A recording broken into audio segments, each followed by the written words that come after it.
खरं तर आधी माझा भूतकथांवर अजिबात विश्वास नव्हता. भूत हा शब्द जरी ऐकला की मला नेहमीच चांदोबामधल्या गोष्टी आठवायच्या किंवा मग भूलभुलैयासारख्या चित्रपटातील थरारक पण शेवटी उलगडणारी रहस्य वाटायची. पण त्या एका रात्रीनं माझा सगळा तर्क, विज्ञानावरचा विश्वास आणि हे सगळं फक्त कल्पना आहे असं म्हणणारा माझा हट्ट एका क्षणात चिरडून टाकला. सोसाट्याचा बेभान वारा आकाशाला फाडून टाकेल की काय अशी भीषण गर्जना करत सुटला होता. विजांचे तांडव आकाशामध्ये उसळत होते, कधी आडवे तर कधी तिरपे, प्रत्येक कडकडाट हृदयाचा ठाव घेणारा. ढगांचा गडगडाट इतका खोल आणि जड होता की जणू काही पृथ्वीच्या अंतरंगात काहीतरी हलत असावं. तुफान पाऊस वेडापिसाहून बरसत होता. ते जणू थेंब नव्हतेच तर जणू काही जलधारा कोसळत असाव्या. रस्त्यावर साधं चिटपाखरूही दिसत नव्हतं. सभोवताली नुसता काळाकुट्ट अंधार पसरलेला. आणि असणारच ना, कारण आज अमावास्येची रात्र होती. चंद्राचा लवलेशही नव्हता. आकाशही पूर्ण काळ्या कपड्यांनी झाकल्यासारखे भासत होते. वातावरणात एक विचित्र दडपण आणि नुसती भीती जाणवत होती. पाऊस जणू काही संतापलेला, वारा वेडागत हुंदडत होता. त्या रात्री मी साताऱ्याला निघालेलो. काही कामानिमित्त शिरवळला आलेलो, पण मध्ये सडकलो. शिरवळ मागे पडलं होतं, पण साताऱ्याला मात्र पोहोचता येत नव्हतं. कारण काळोख, पाऊस आणि निर्जन रस्ता या तिघांनी मला जणू घेरून टाकलं होतं. मी एका ओसाड बसस्टॉपवर येऊन थांबलो. तो बसस्टॉपही अर्धवट मोडकळीस आलेला. लोखंडी पत्र्याची चरचर, पावसाच्या धारांनी वाजणारा कडकडाट. थोडासा पावसापासून बचाव होत होता, पण रात्रभर अशा निर्जन ठिकाणी थांबावं लागेल या कल्पनेने संगावर काटा आला.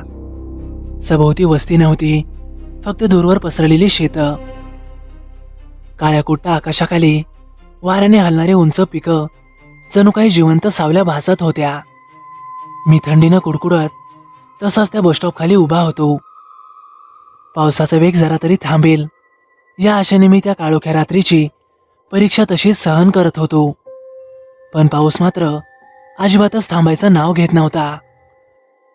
आणि तेवढ्यात अचानकच कशाचा तरी गुरगुरण्याचा आवाज आला.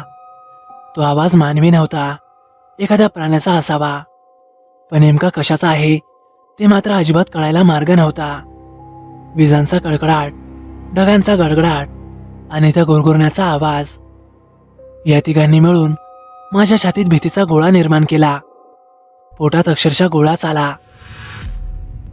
माझ्या पाठीमागे काहीतरी हालचाल जाणवली. मी हळूहळू वळून पाहिलं तर काहीतरी काळेभोर, उंचच्या उंच आणि स्थिर उभे होते. विजेचा क्षणिक प्रकाश पडला आणि पुन्हा काळोखाने सर्व काही गिळून टाकलं. तो आकार अजिबात हलत नव्हता, पण त्याची उपस्थिती मात्र स्पष्टपणे जाणवत होती. जणू काही तो मला पाहत असावा. अरे बापरे, आता काही सुटका नाही असा विचार मनात चमकून गेला. माझे पाय थरथरत होते, हातालाही घाम फुटला होता आणि माझा श्वास तर अडकला होता.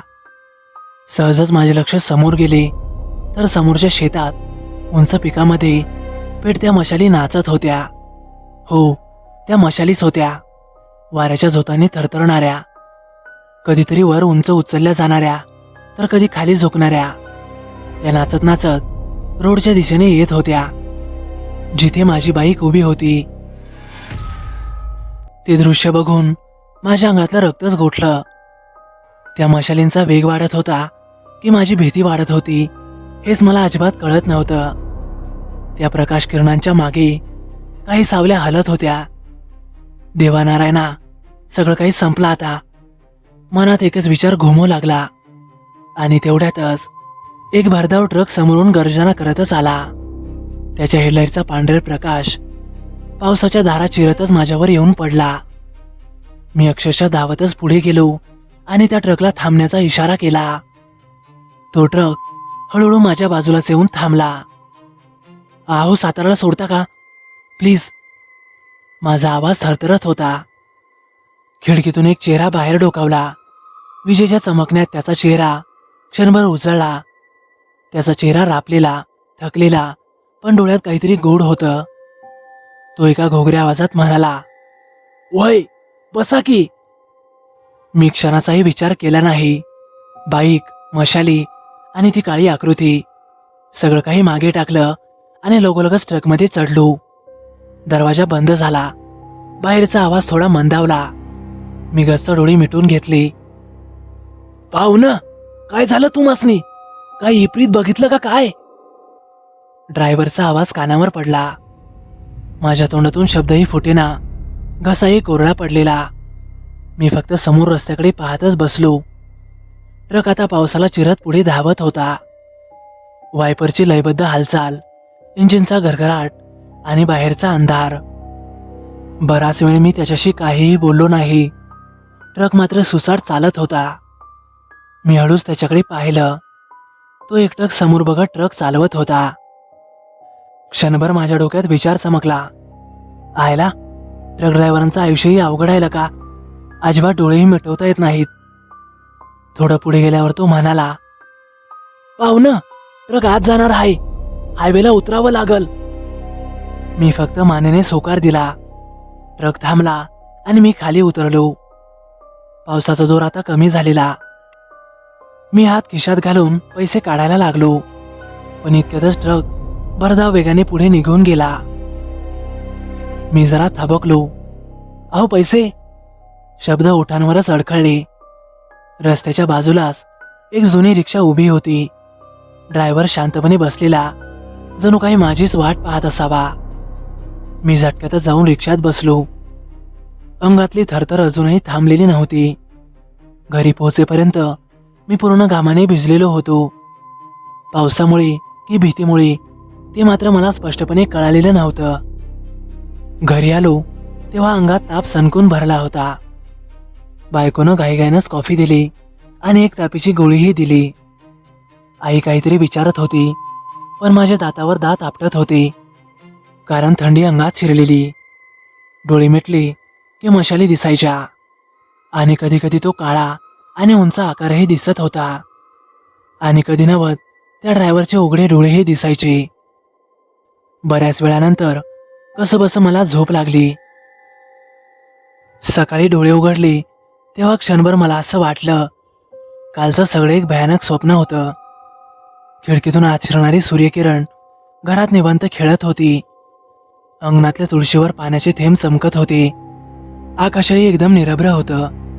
कालच्या तुफानी रात्रीचा अजिबात कुठेही मागमूस नव्हता.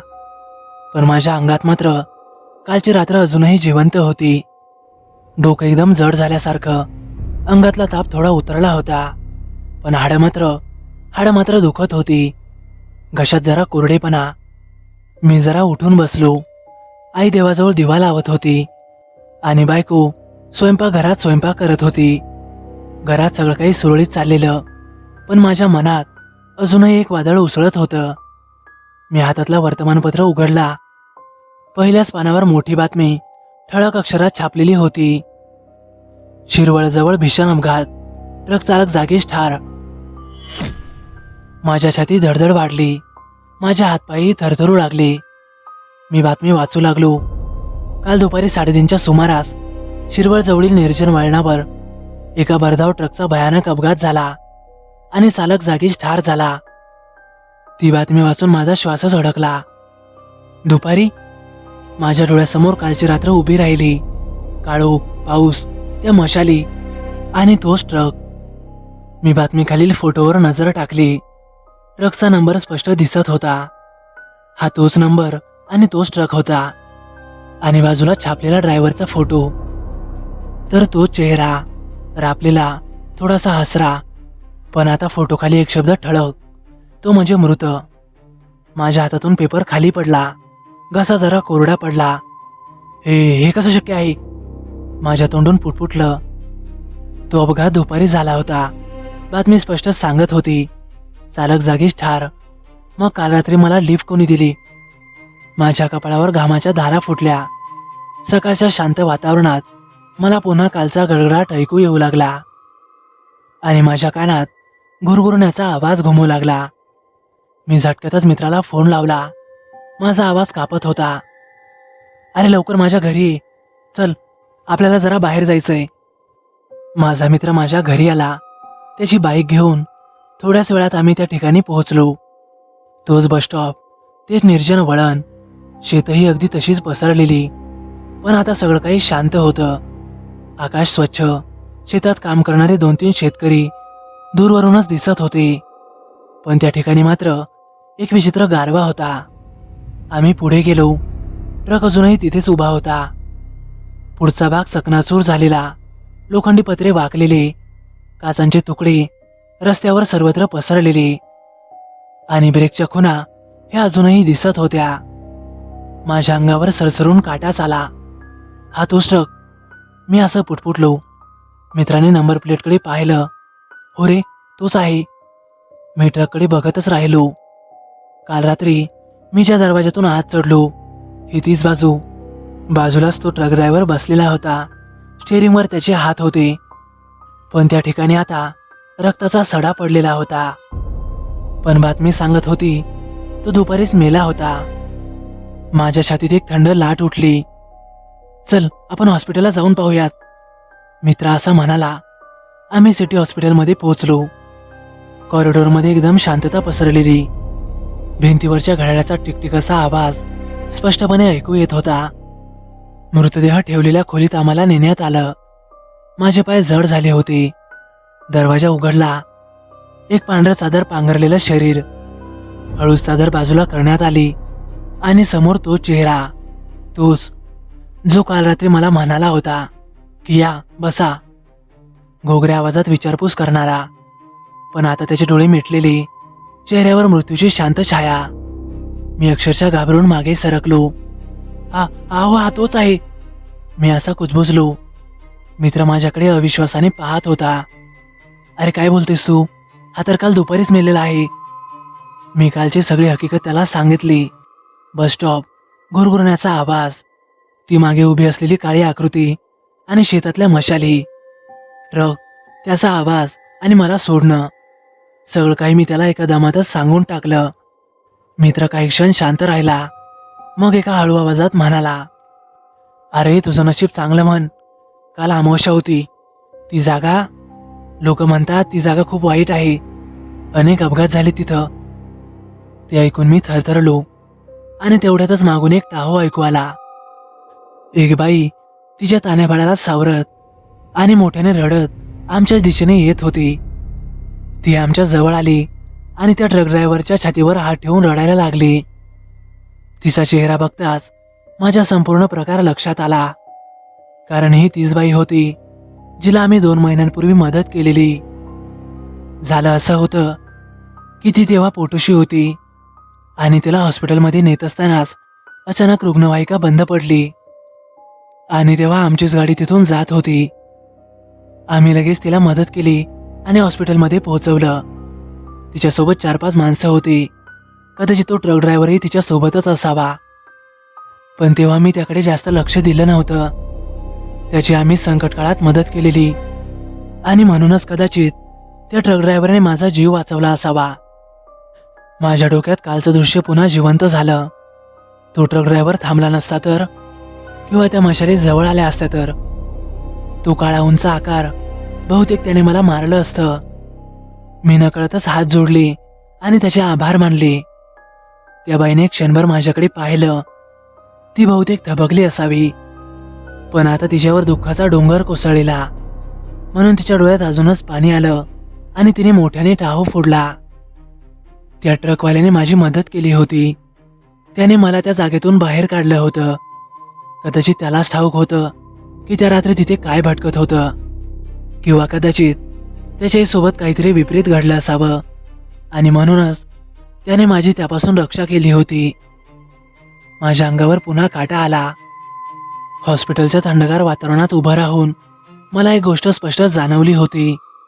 काही प्रश्नांची उत्तरं नसतात आणि काही मदतीमागे मानवी हात नसतात. कदाचित ते माझे चांगले कर्म होते किंवा देवाची कृपा म्हणता येईल. भूत फक्त वाईटच असतात हा समज मला वाटतं कुठेतरी चुकीचा आहे. कारण नाण्याच्या 2 बाजू असतात. त्यामुळे चांगली आणि वाईट आत्मेही असू शकतात. तर मित्रांनो, कसा वाटला तुम्हाला अनुभव? आवडल्यास नक्की लाईक करा, कमेंट करायला विसरू नका. आणि हो, आपल्या चॅनलला आतापर्यंत सबस्क्राईब केलं नसेल तर नक्की सबस्क्राईब करा आणि बाजूला येणाऱ्या बेल आयकॉनलाही नक्की दाबा. तर चला मग भेटूया उद्या एका नवीन आणि सत्य अनुभवासह. धन्यवाद.